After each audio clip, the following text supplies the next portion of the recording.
That's it. That's pretty wild. Wow.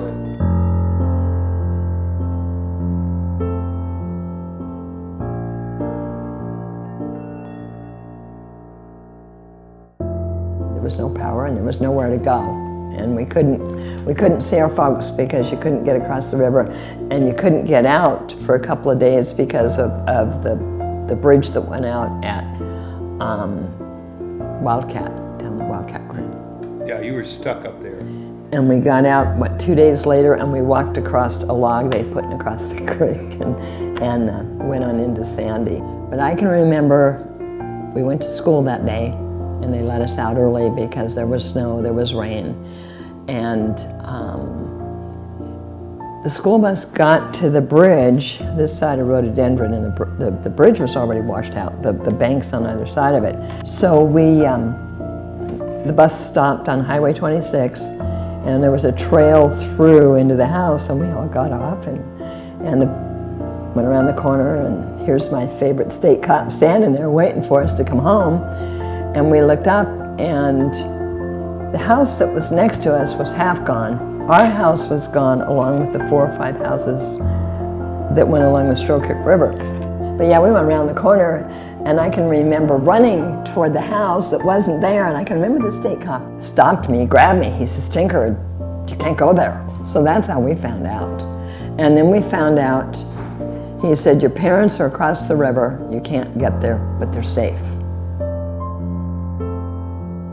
So there weren't a lot. I just remember we all got off on the bus. We were all going to stay at our house, found out the house was gone, and the bus turned around and took us back down to the grade school, and of course the bus couldn't get out. Anyway, that's my mom, and it says Kirby Vacuum.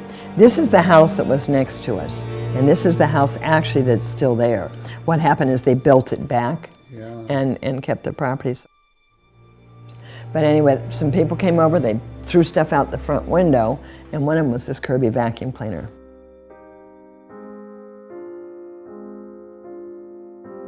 My father owned a small sawmill, and initially when we started hearing a lot of things rolling down the river, big rocks and things like that, and noticing the water come up, we went to Welch's school, and the school was being opened at that time.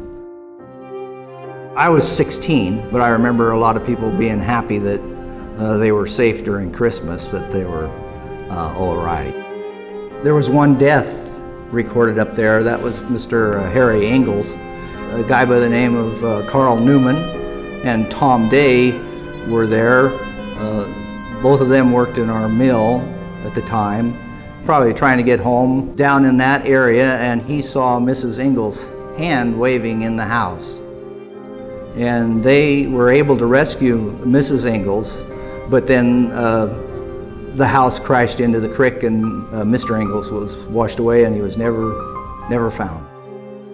When the Corps of Engineers came in, they were trying to put the river back into a channel that it had been in prior to the 1930 or 31 flood, which also took out a bridge at Brightwood.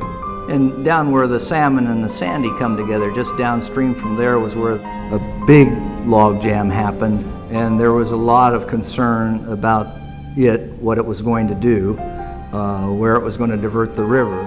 It ricocheted from one bank to the other, and it was just like pouring hot water on sugar. It scour out underneath those trees, and then they would fall in, and then the river would go over there.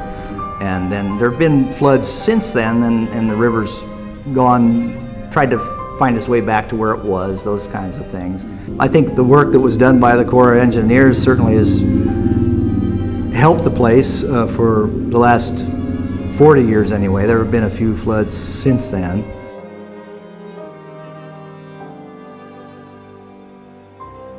And the river looked like the Colorado River going down the Grand Canyon. It had that same kind of sense of power, and there were waves that were 4 and 5 feet high and things like that, incredible sort of class 5 waves, and that was my Sandy River.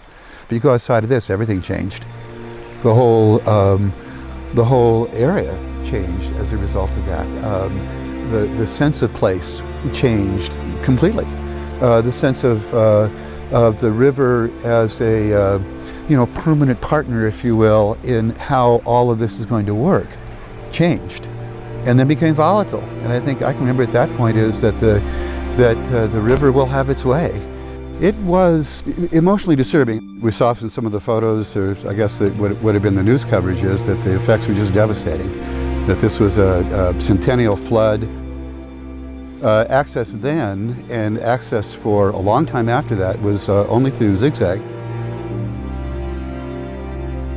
From our cabin then towards Brightwood, and just about everything along that road after we turned from the Broken Bridge Lane was either gone, entirely gone, or everything had changed. A few of the houses that did survive were off their foundations. So everything that I knew and had cherished as a child, and the things that I felt on these walks and things like that, were just gone entirely. I think 150 cabins or something like this, or homes are gone. In my area, I believe it was around 40. Many of them, we used to walk among them, and they were covered in moss, a lot on the roofs, and they had sort of the vintage of this old place behind us. That character is hard to find as well. That's pretty much disappeared. And I do not have a drive into the cabin where I don't think about that. There were different regulations back then, so I don't think that the Corps could just go in today and with their big equipment and reroute the river and make all the changes. But when in later years we started to see that it was working its way back to where it had overflown, I was young. I probably thought, okay, it's fixed now. I never thought about it happening again. That river just goes wherever it wants. There's no keeping it in. It's just like all the work that they did putting the river back in. A couple years later, most of that was washed away.